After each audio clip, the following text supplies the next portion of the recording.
Hello students, previous video में मैंने आपको बताया इफ़ एल्स स्टेटमेंट को हम कैसे 3 एड्रेस कोड में रिप्रेजेंट कर सकते हैं। अब इस वीडियो में हम देखेंगे कि अगर हमारे पास वाइल लूप है, फॉर लूप है, डू लूप है और रिपीट लूप है, तो इन तीनों का 3 एड्रेस कोड किस टाइप से लिखा जाता है।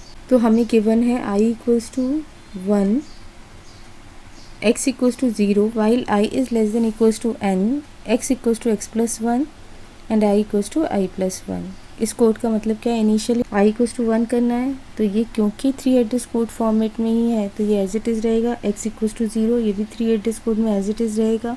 अब while i is less than equals to n को हम कैसे लिखेंगे, if i is less than equals to n, क्योंकि अगर ये कंडीशन ट्रू होती है तो ये वाले स्टेटमेंट एग्जीक्यूट होंगे। तो हमें ये कंडीशन चेक करनी पड़ेगी, if i is less than equals to n go to 5। ठीक है, अगर राइट हुई कंडीशन तो हमें क्या करना है, ये दोनों स्टेटमेंट्स एग्जीक्यूट करने हैं। तो इन दोनों को 3 एड्रेस कोड में आप कैसे लिखोगे, 5 नंबर से हम इसका 3 एड्रेस कोड लिखना स्टार्ट करेंगे। तो हम लिखेंगे t1 इक्वल्स टू, पहले x प्लस 1 करेंगे, फिर t1 की वैल्यू x में ट्रांसफ़र कर देंगे। Similarly t2 equals to i plus 1 करेंगे और t2 की वैल्यू i में ट्रांसफ़र कर देंगे। ठीक है, और ये कब तक चलता रहेगा, जब तक i की value less than equals to 1 है, क्योंकि लूप है। तो हमने यहाँ पर देखो क्या लिखा है, गो टू 3, यानी वापस से कंडीशन चेक होगी और वापस से ये स्टेटमेंट एग्जीक्यूट होंगे जब कंडीशन ट्रू होगी। लेकिन अगर ये कंडीशन फॉल्स हो गई तो क्या ये स्टेटमेंट एग्जीक्यूट होंगे, नहीं होंगे, इसके नीचे के स्टेटमेंट्स एग्जीक्यूट होंगे। तो इसीलिए हमने देखो क्या लिखा है कि if i is less than equals to n, अगर ये कंडीशन ट्रू है तो हम 5 पे जंप कर रहे हैं, लेकिन अगर कंडीशन फॉल्स हुई तो इसका नेक्स्ट वाला नंबर जो है 4, उस पर हमने लिखा है गो टू नेक्स्ट। तो गो टू नेक्स्ट इसे कहाँ लेके जाएगा, इसके नेक्स्ट जो भी कोडिंग लिखी होगी उस पर जंप करवाएगा। तो इस टाइप से वाइल लूप के लिए 3 एड्रेस कोड लिखा जाता है। अब नेक्स्ट हमारे पास फॉर लूप है, और फॉर लूप के भी अंदर इफ़ है। तो for i equals to 1 to n, if a less than b, then x equals to x plus 1 else y equals to y plus 2। तो यहाँ पर भी देखो इसका मतलब क्या है कि i की वैल्यू 1 से लेकर n तक लेके जानी है। ठीक है, तो C++ में हम कैसे लिखते हैं, why for i equals to 1 i is less than equals to n i plus plus, ऐसा लिखते थे हम। तो इसके लिए हमें क्या करना पड़ेगा, लिखेंगे i इक्वल्स टू 1। ठीक है, फिर हमारी कंडीशन चेक होती है, if i less than equals to n go to, हमने 4 लिखा, यानी कंडीशन ट्रू होगी तो हम ये वाला चेक करेंगे। ठीक है, लेकिन इसके जस्ट नीचे हमें क्या लिखना पड़ता है, फॉल्स वाला। अगर ये फॉल्स हो गई कंडीशन, अगर i less than equals to n नहीं हुआ तो हमें इस लूप के बाहर आना पड़ेगा, यानी यहाँ जो नेक्स्ट स्टेटमेंट्स होंगे लूप के बाहर के वो एग्जीक्यूट होंगे। तो इसीलिए हमने 3 पे क्या लिखा है, गो टू नेक्स्ट। तो i इक्वल्स टू 1 किया हमने, फिर हमने चेक किया कि i less than equals to n है, अगर है तो हम गो टू 4 करेंगे, 4 पे जंप करेंगे और इफ़ कंडीशन को चेक करेंगे। लेकिन अगर ये कंडीशन फॉल्स है तो हमने 3 नंबर पे 3 क्या लिखा है, गो टू नेक्स्ट। तो गो टू नेक्स्ट मतलब इसे यहाँ पर ले आएगा, सारी कंडीशन सारे स्टेटमेंट्स जो हैं 3 एड्रेस कोड में उसके एंड में जंप करवा देगा ये गो टू। अब ये कंडीशन ट्रू हुई तो हम 4 पे आ गए, क्या चेक करना है, if a less than b। तो अगर a लेस देन b है तो हमें कहाँ जाना पड़ेगा, गो टू 8 नंबर पे।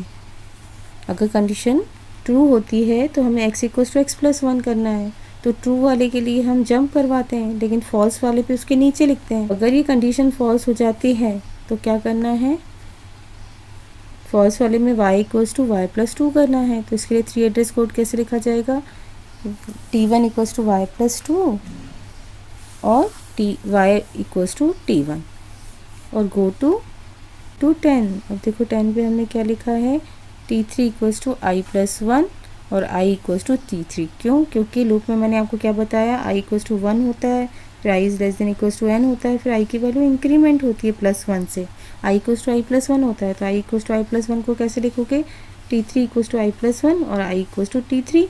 और इतना करने के बाद वापस से आपको कहाँ जाना पड़ेगा, गो टू 2, वापस से ये लूप रिपीट होगा। देखो ये नंबरिंग समझ में नहीं आती कि गो टू के बाद क्या लिखना है, तो पहले आप पूरा कोड लिख लो फिर नंबरिंग कर लेना और गो टू के बाद नंबर लिख लेना। तो जैसे हमने i इक्वल्स टू 1 लिखा, अब नंबर मत लिखो, पहले आप लिखो i इक्वल्स टू 1, फिर क्या आएगा, if i is less than equals to n, वैसा लिख दिया, गो टू करके डैश कर दो, फिर गो टू नेक्स्ट आएगा ही, क्योंकि अगर ये कंडीशन फॉल्स हुई तो हम नेक्स्ट पे जाएंगे, ये वाली 3 एड्रेस कोड कोई भी एग्जीक्यूट नहीं होगा।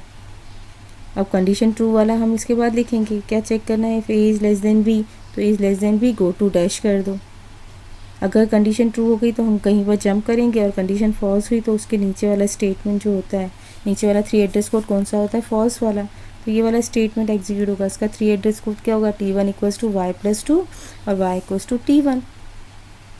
और इसके बाद फॉल्स होने के बाद, ये कंडीशन एग्जीक्यूट होने के बाद एल्स वाली की, फिर हमें क्या करना होगा, i को करना होगा i प्लस 1, तो हम गो टू करके डैश कर दो, ठीक है, क्योंकि i की वैल्यू इंक्रीमेंट करनी है हमें, तो हमने i गो टू करके डैश कर दिया। फिर अब कंडीशन ट्रू हो गई, ये तो कंडीशन फॉल्स तक का हुआ, अब कंडीशन वाली ट्रू हुई तो आपको क्या लिखना पड़ेगा, ट्रू के लिए x equals to X plus 1 करना है, तो T2 equals to X plus 1 और x इक्वल्स टू T2। अब देखो यहाँ पर नंबर क्या है 8, तो इसीलिए आप यहाँ पर 8 लिख लो, गो टू 8, ठीक है। उसके बाद अगेन क्या हो जाना चाहिए, ये वाला स्टेटमेंट एग्जीक्यूट होने के बाद i equals to Y plus 1 और i equals to T3 equals to I plus 1 और i इक्वल्स टू T3 और गो टू 2, और गो टू हमें यहाँ आना है, तो यहाँ पर अब नंबरिंग कर लो 1 2 3 4 अप टू 12 हो जाएगी, और आप इसको लिख लेना। अब डू के लिए कैसे लिखेंगे, देखो लिखा हुआ है do x equals to X plus 2 Y equals to Y plus 3 while A is less than B. आपको पता है कि डू में पहले कंडीशन चेक नहीं होती है, बाद में होती है, क्योंकि ये एक एग्जिट कंट्रोल लूप होता है। तो इसमें हम डायरेक्टली जो है पहले ये वाला कोड एग्जीक्यूट करवाएंगे। तो x equals to X plus 2 को हम कैसे लिखेंगे, T1 equals to X plus 2 और x इक्वल्स टू T1। फिर next statement y equals to Y into 3 को कैसे लिखेंगे, T2 equals to Y into 3 Y equals to T2, ठीक है। अब कंडीशन बाद में चेक होती है यहाँ पर, तो हम चेक करेंगे if a less than b go to 1, क्योंकि ये जब तक कंडीशन ट्रू है, a लेस देन b है, तब तक हमें ये स्टेटमेंट एग्जीक्यूट करवाते रहना है। जैसे ही a ग्रेटर देन b होगा ये लूप टर्मिनेट हो जाएगा। रिपीट अंटिल क्या करता है, जब तक कंडीशन फॉल्स हो तब तक एग्जीक्यूट होता है, जैसे कंडीशन ट्रू हो जाती है वो स्टॉप हो जाता है। यानी कि डू वाइल कब रिपीट करता है, जब तक कंडीशन ट्रू हो। रिपीट अंटिल कब तक करता है, जब तक कंडीशन फॉल्स हो। यानी कि जब तक यहाँ पर उसे a ग्रेटर देन b मिलेगा तब तक रिपीटेशन होगा, और जैसे ही a लेस देन b हो जाएगा वो स्टॉप हो जाएगा। सबसे पहले तो यहाँ पर भी इसकी तरह ही क्या होगा, पहले ये वाला स्टेटमेंट एग्जीक्यूट होगा, इसका हमने 3 एड्रेस कोड लिख लिया। फिर ये वाला स्टेटमेंट होगा, उसका हमने 3 एड्रेस कोड लिख लिया। अब हमने क्या लिखा है, if a less than b go to next, क्योंकि अगर कंडीशन में a लेस देन b हो गया तो कंडीशन ट्रू हो जाएगी और ये स्टॉप हो जाएगा, क्योंकि ट्रू कंडीशन पे ये स्टॉप हो जाता है। लेकिन अगर कंडीशन फॉल्स हुई तो गो टू 1, फॉल्स पे ये क्या करता है, रिपीट करता है, जबकि डू वाइल ट्रू पे रिपीट करता है।